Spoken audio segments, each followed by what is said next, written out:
ڕۆژی دووشەمە خات و هێرە ئیبراهیم ئەحمەد ئەندامی مەکتەبی سیاسی بەیاوەری شێخ جەعفەر شێخ مستەفا فەرماندەی هێزەکانی هەفتە سەنگەرەکانی هێزی پێشمەرگەی کوردستانی لە سنووری قەزای داقوق بەسەر کردەوە و ڕۆڵی فەرماندە و ئەفسەر و هێزەکانی پێشمەرگەی بەرز نرخاند لە پاراستنی ئاسایشی ناوچە کوردستانیەکان و شکست پێهینانی پیلانەکانی داعش لە ناوچە جێناکۆکەکان.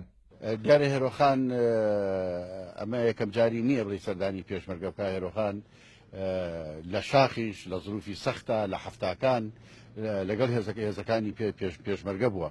خۆی پێشمەرگەیەک بووە لە سەنگەرە ڕەنگە کۆمەڵێک ئێستاکە شتی لا هەبێ کە بۆ مێژوو زۆر زەرورە و ئەوە چەندمی جارێتی بێ سەردانی لە جەبەکان و سەنگەرەکانی پێشمەرگە بکە کەوتی شەڕی داعش بووە هێزەکانی پێشمەرگە بەسەر کاتەوە. دیارە سەردانی هێرۆخان بۆ سەر سەنگەرەکانی پێشمەرگە ئەهمیەتی خۆی هەیە و ورەیەکی ترە بەخشە بە هێزەکانی پێشمەرگە. هێزەکانی پێشمەرگە کە تۆ ئێستا بیبینی لە سەنگەرەکانە هەر لەوە ورەی پۆڵاینی پێشمەرگە توانی تەقیمکەی بیبینی. هێزەکانی پێشمەرگە لەو پەڕی ورە بەردیان لە سەرکەوتنان و لەخۆ ئامادەکردنان بۆ ئەوەی کە بتوانن بە تەواوی داعش لە ناوبەرن کە ئێمە ئیسێ توانین بڵین مەترسیمان دوورخستەوە بۆ ئەوەی کە مەترسی تەواوی نێڵن و خەڵک منتەقەکە ئازادکەن و خەڵکەکە بە هێمنی بگەڕێتەوە سەر جێگا و ڕێگای خۆیان.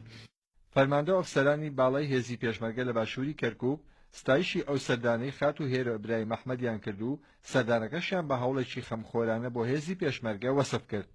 ئەو سەردانەی دادەهێرە و کاکە باوێڵ ئەهمیەتی خۆی هەیە، جارێککە گوڕوتین دەداتەوە بەر پێشمەرگای میشاورەی بەرزە، بەڵام سەردان گرنگی خۆی هەیە.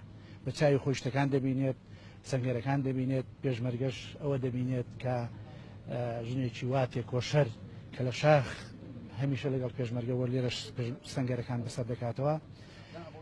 هیوادارم لە داهاتوودا ئەو سەردانەی بێتە ئەوەی کە ئەو منتیقانەی ماوەن ئەوانی ڕزگار بکەین لەژێر دەستی داعش دەریانێنین و داعش بە یەکجاری کۆتایی پێبێ. سەردانێکی معنەویە، خۆی لە نزیکەوە هەموو سەنگەرەکانی پێشمەرگەی بینی، خۆی لەگەڵ پێشمەرگەکانە هەموو پێشمەرگەکانی بینی، قسەی لەگەڵکردن لە کەم و کوڕەکانی هەموو پێشمەرگە ئاگادارە بێتەوە بە دڵنیاییەوە هەر کەم و کوڕێک هەبێ کە ئەو خۆی بینیوێتی و بۆیان باس کردووە لە دوای سەردانەکەی ئیشەڵا هەمووی پڕەکاتەوە. جێشانان جێجێ فەخرا کە خۆی هاتووە سێدانی جەبهەکانەکە شوێنەکانی پێشمەرگەیە بینێ ڕەبایە بە ڕەبایەت چووە. ئەمە لە ڕووی معنەوێکی گەورەیە بۆ هێزی پێشمەرگە گوڕوتینێکی زیاتری بەخشی بە هێزەکەمان و بەسەرکردنەوە لە هەموو کەم و کوڕیەک و شتەکانی کۆڵیوەتەوە دووبارە بە خراپنی شەکەین و جێگەی دەستخۆشیە.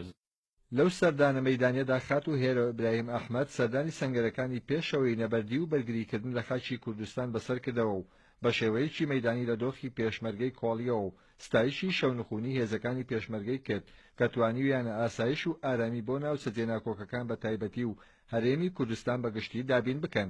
ئاسۆ یاسین، کورسات نیوز، قەزای داقوق.